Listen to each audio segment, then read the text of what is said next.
السلام علیکم dear students, کیسے ہیں آپ؟ آج کا ہمارا ٹاپک ہے the West Pakistan family code act 1964 کے وہ تمام بقایا سیکشن جو کہ ہمارے لاسٹ ویڈیو میں رہ گئے تھے۔ تو آج ہم اپنے ان تمام سیکشنز کو کور کریں گے جو کہ 12A سے لے کے 26 تک ہے۔ تو چلتے ہیں اپنی پہلی سلائیڈ کی طرف۔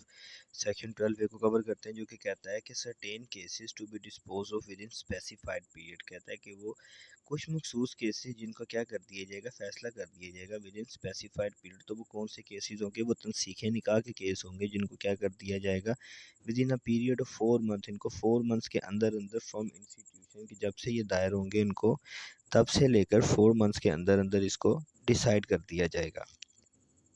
مزید یہ کہتا ہے کہ جو ڈکری ہے section 13 West Pakistan family code act کا، یہ کہتا ہے کہ ڈکری کا کیسے انفورس کیا جائے گا، اس پہ کیسے عمل کروایا جائے گا۔ کہتا ہے اس کے پرٹیکولر ہیں وہ پرسکرائب رجسٹرز میں لکھے جائیں گے،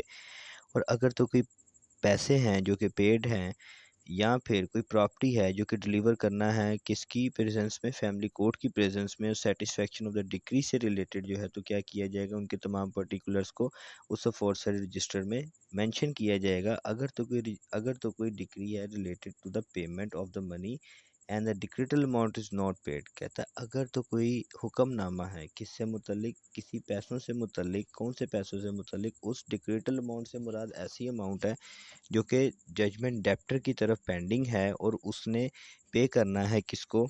ڈکری ہولڈر کو، تو ایسی اماؤنٹ کو کیا کہیں گے، ڈکریٹل اماؤنٹ کہیں گے۔ اور اگر تو وہ واجب الادا نہیں کی گئی ان اسپیسیفائڈ پیریڈ کے اندر جو کہ عدالت نے معین کی تھی، تو عدالت کیا کرے گی، اس کو اس کے لینڈ ریونیو کے ایریئر سے، یعنی کہ وہ لینڈ ریونیو کے جو اس کے ایریئر ہیں اس کے اندر ایڈ کر کے وہ تمام تر پیسے کس کو دیے جائیں گے، ڈکری ہولڈر کو دیے جائیں گے۔ تو جو ڈکری ایگزیکیوٹ کرے گی وہ کون کر سکتی ہے، وہ عدالت بھی کر سکتی ہے یا سول کورٹ بھی کر سکتی ہے یا ڈسٹرکٹ جج بھی کر سکتا ہے، یا جس کو اسپیسیفائی کر دیا جائے گا کسی بھی جنرل آرڈر کے تحت۔ فیملی کورٹ کیا کر سکتی ہے، اگر تو اس کو مناسب لگے تو وہ ڈائریکٹ کر سکتی ہے کہ جو پیسے جو واجب الادا ہیں ججمنٹ ڈیپٹر کی طرف، تو وہ کیا کر سکتی ہے، اس کی انسٹالمنٹس بھی کر سکتی ہے۔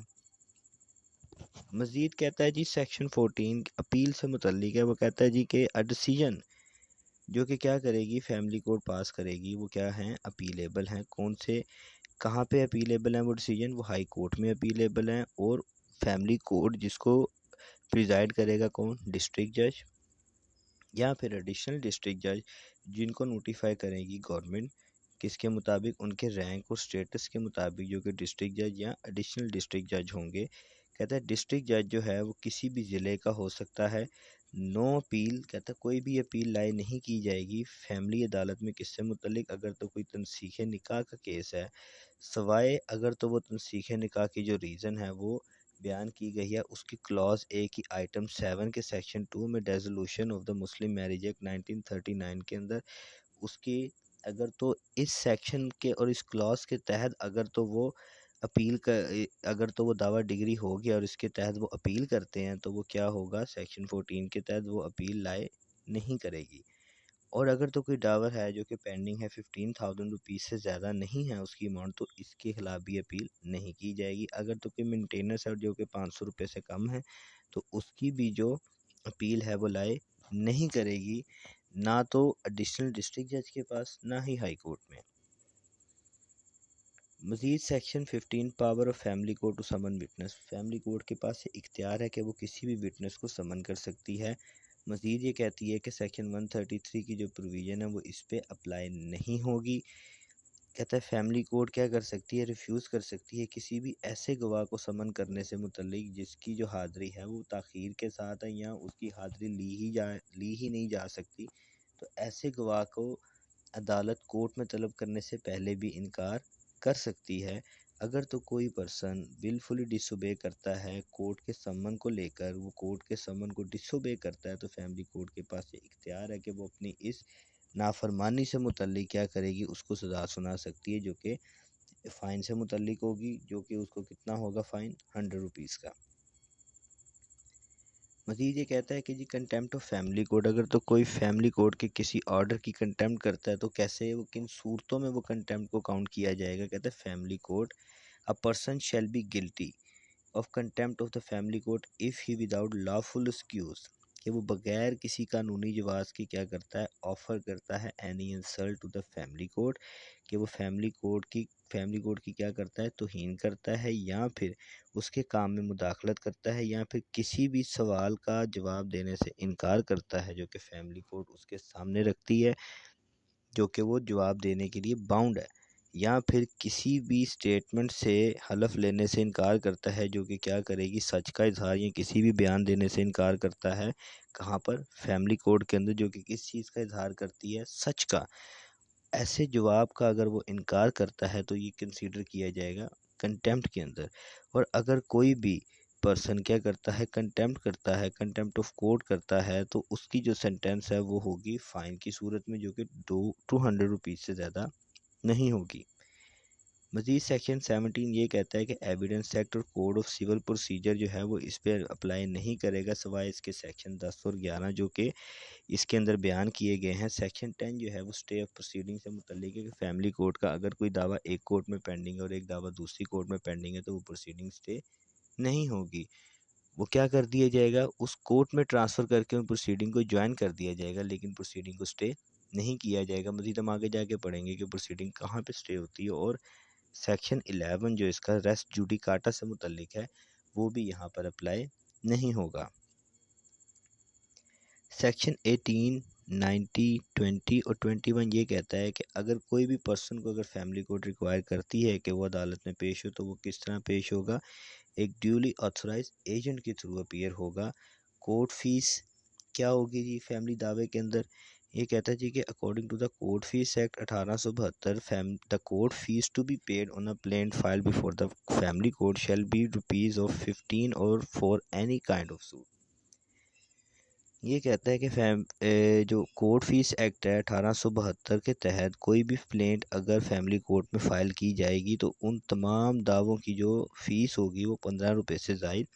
نہیں ہوگی۔ مزید سیکشن 20 یہ کہتا ہے کہ investment of power of magistrate on ججز، کہ فیملی ججز کو کیا دے دیے گئے ہیں، میجسٹریٹ کے اختیار دے دیے گئے ہیں تاکہ وہ کیا کر سکیں، وہ ایک اپروپریٹ آرڈر کر سکیں مینٹیننس سے متعلق under section 488 of the code of criminal procedure 1898۔ مزید اس نے یہ کہا کہ مسلم فیملی لا آرڈیننس 1961 جو ہے اس کی کوئی بھی provision West Pakistan family court act کے اندر اپلائی نہیں کرے گی۔ سیکشن 22، 23 اور 24 یہ کہتا ہے کہ بار ہے کن پر ان ایشوز پر جو کہ کس سے متعلق ہے، حکم امتناع سے متعلق ہے، کس کی طرف سے، فیملی کورٹ کی طرف سے، کہ فیملی کورٹ کے پاس شل ناٹ ہیو اے پاور، ان کے پاس ایسا کوئی اختیار نہیں ہے کہ وہ کیا کر سکیں گے، انجیکشن دے سکیں یا پھر کسی بھی پروسیڈنگ کو یا کسی بھی کارروائی کو سٹے کر سکیں جو کہاں پہ پینڈنگ ہے، چیئرمین اور آربیٹریشن کونسل میں۔ فیملی کورٹ کے پاس یہ اختیار بھی نہیں ہے کہ کوئی بھی فیملی اگر میرج اگر تو کوئی بھی میرج مسلم فیملی لا آرڈیننس 1961 کے تحت اگر تو رجسٹرڈ ہے تو فیملی کورٹ کے پاس یہ اختیار نہیں ہے کہ وہ اس کی ویلیڈیٹی کو چیک کر سکے۔ سیکشن 24 یہ کہتا ہے کہ جو بھی میرجز مسلم فیملی لا آرڈیننس 1961 سے پہلے رجسٹرڈ کی گئی ہیں ان کو مسلم فیملی لا آرڈیننس 1961 کے تحت رجسٹرڈ کیا جائے، اور عدالت کو ان سے متعلق بتایا جائے، کیا بتایا جائے کہ جو کورٹ ہے shall communicate such fact in writing to the union council for the area where the marriage was solemnised. Court کیا کرے گی، کمیونیکیٹ کرے گی ایسے حقائق کو جو کیا کرے گی in writing to union council, union council کو لکھ کے بھیجے گی اس ایریے کے، وہ کیا کرے گی، ویئر دا میرج واز سولمنائز، کہ یہ شادی کہاں پر ہوئی تھی۔ ٹھیک ہے، اگر کسی بھی میرج سے متعلق کوئی مسئلہ ہوگا تو اس کی ویلیڈیٹی سے متعلق مسئلہ ہوگا تو کورٹ کیا کرے گی، ایک آرڈر پاس کر سکتی ہے کس کو، یونین کونسل کو، کہ وہ اس کی ویلیڈیٹی سے متعلق کورٹ کو بتائے کہ یہ شادی کہاں پر ہوئی تھی۔ مزید سیکشن 25 یہ کہتا ہے کہ جو فیملی کورٹ ہے وہ ڈسٹرکٹ کورٹ کے پرپس سے بھی کام کر سکتی ہے۔ اس کا پرپس کیا ہو سکتا ہے، گارڈین اینڈ وارڈ ایکٹ، کہ جو فیملی کورٹ ہے اس کو تصور کیا جا سکتا ہے ڈسٹرکٹ کورٹ بھی جب وہ کام کر رہی ہوگی گارڈین اینڈ وارڈ ایکٹ 1890 کے تحت۔ کہتا ہے کہ فیملی کورٹ جو ہے اس کو تصور کیا جائے گا district court for the purpose کے مقصد کے تحت گارڈین اینڈ وارڈ ایکٹ 1890 کے تحت، اور اس کی کوئی بھی پروویژن جو اور اس کے تمام معاملات جو کہ اس کے ایکٹ میں متعین ہے وہ اس کے ساتھ فالو نہیں کیے جائیں گے یا اس ایکٹ کے تحت فالو نہیں کیے جائیں گے۔ کون سے ایکٹ کے تحت؟ ویسٹ پاکستان فیملی آرڈیننس 1964 کے تحت جو ہیں وہ اس کے تحت فالو نہیں کیے جائیں گے۔ مزید یہ کہتا ہے کہ سیکشن 25 ہے ٹرانسفر آف کیسز سے متعلق ہے کہ ہائی کورٹ کیا کر سکتی ہے، اپنی اپلیکیشن کے اوپر بھی کیا کر سکتی ہے یا ان رائٹنگ بھی پارٹی کے کیا کر سکتی ہے، کیس کو ٹرانسفر کر سکتی ہے کسی بھی دعوے کو، پروسیڈنگ کو ایک فیملی عدالت سے دوسری فیملی عدالت میں، یا کسی بھی سیم ضلع سے کسی دوسری فیملی کورٹ میں، یا کسی ایک ضلع سے کسی دوسری فیملی کورٹ میں بھیج سکتی ہے کسی بھی دعوے کو یا پروسیڈنگ کو، یا ٹرانسفر کر سکتی ہے اپیل ایک ضلع سے دوسرے ضلع میں، یا پھر ڈسٹرکٹ کورٹ کیا کر سکتی ہے، ٹرانسفر کر سکتی ہے کوئی بھی پروسیڈنگ کو ایک فیملی عدالت سے دوسری فیملی عدالت میں۔ کوئی بھی کورٹ جس کے پاس دعویٰ یا اپیل ٹرانسفر کی جائے گی تو اس کے پاس اختیار ہے کہ وہ اس کا فیصلہ ایسے ہی کرے گا جیسے وہ اس کے پاس دائر ہو کے آئی ہے۔ مزید یہ بتایا گیا ہے کہ جو بھی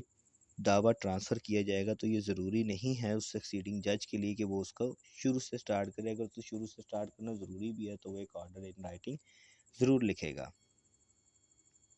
سیکشن 25 بھی یہ کہتا ہے کہ اسٹے آف پروسیڈنگ سے متعلق، جو کہ میں سیکشن 17 میں بتا رہا تھا کہ کن پروسیڈنگ پہ اسٹے ہوگا، کوئی بھی دعویٰ اپیل یا پروسیڈنگ اس قانون کے تحت اسٹے کر دی جائیں گی اگر تو وہ کیا ہے، پینڈنگ ہے کسی بھی ڈسٹرکٹ کورٹ کے اندر جس کے پاس کیا ہے، جورسڈکشن ہے، اور ہائی کورٹ میں اگر کوئی دعویٰ پینڈنگ ہے یا پروسیڈنگ پینڈنگ ہے تو اپیل پینڈنگ ہے تو کیا کر دی جائے گی، ایسی پروسیڈنگ اسٹے کر دی جائے گی۔ کہاں پر؟ نیچے جو بھی اس کی پیڈیسیسر کورٹ ہے وہاں پہ کیا کر دی جائے گی، وہ پروسیڈنگ اسٹے کر دی جائے گی۔ سیکشن 26 یہ کہتا ہے کہ پاور ٹو میک رولز کے گورنمنٹ کیا کرے گی، اور نوٹیفیکیشن کرے گی اپنے آفیشیل گزٹ کے تحت کہ وہ کیا کرے گی، ان تمام پروویژنس پر قانون سازی کرے گی۔ اس کی سب سیکشن 2 یہ کہتی ہے کہ بغیر کسی تعصب کے ان تمام دفعات جو کہ سب سیکشن 1 کے اندر ہیں، دا رولز ہو میڈ میں امنگ دا میٹرز کے ان میٹر سے متعلق ہی قانون سازی کی جائے گی جن کے متعلق پروسیجر جو ہے we shall not be inconsistent, جو کہ بالکل غیر یقینی نہیں ہوگا with the provision of this act, اس قانون کے مطابق۔ یعنی کہ اس نے یہ کہا کہ West Pakistan family court act 1964 کو دیکھتے ہوئے ہی اس کے اندر امینڈمنٹ کی جائے گی، اور کوئی بھی ایسی پروویژن نہیں اس کے اندر انٹر کی جائے گی جو کیا ہوگی، بالکل انکنسسٹنٹ ہوگی اور اس کو فالو کرے گی فیملی کورٹ۔ تو مزید جو ہمارا انشاءاللہ نیکسٹ ٹاپک ہوگا وہ ہوگا ہمارا اپیل سے ریلیٹڈ، اور ہمارا جو نیکسٹ ٹاپک ہے وہ ہمارا ہوگا ٹرائل بائی مجسٹریٹ سے متعلق۔ تو انشاءاللہ ملتے ہیں اپنی نیکسٹ ویڈیو میں۔ Thank you so much.